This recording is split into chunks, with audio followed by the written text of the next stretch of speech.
बेसब्री से हमारा इंतज़ार कर रहे होंगे। ये ज़िंदगी जो है ना बहुत छोटी सी है, तो इसमें टेंशनों से लेकर ये सारे हालात को देखकर, सियासत को देख के आप लोग तंग आ चुके होंगे। स्टडी का बर्डन होगा, ये घर के छोटे छोटे अखराजात, ये हो गया वो हो गया, ऐसे हो गया वैसे हो गया। तो आपकी सुबह को अनमोल बनाने के लिए मैं एक और आपके लिए सरप्राइज़ लेके आई हूँ, क्योंकि मेरे साथ जब अनमोल होती है तो मुझे एक स्ट्रेंथ मिल जाती है, ताकत मिल जाती है, एनर्जी आ जाती है, क्योंकि ये मेरा पार्टनर है। तो आइए मैं आपको अपने पार्टनर से मिलाती हूँ, और ये भी आपकी सुबह को अनमोल बनाने और आपको एनर्जी दिलाने में बहुत मदद देगी। अस्सलाम वालेकुम नाज़रीन, मैं हूँ 97 न्यूज़ की होस्ट अनमोल तनवीर, और मैं नूर का साथ देने अनमोल सुबह में इनके साथ हम दोनों मिल के आप लोगों की सुबह को अनमोल बनाएंगे। बिल्कुल, इसको कैसे अनमोल सुबह बनाना है ये सब आपको नूर बताएंगी और इनका साथ दूंगी मैं।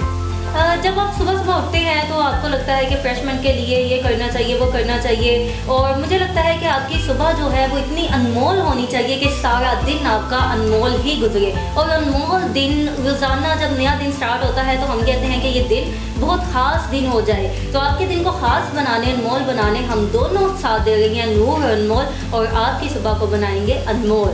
तो देखते रहे अनमोल सुबह 97 न्यूज़ के साथ।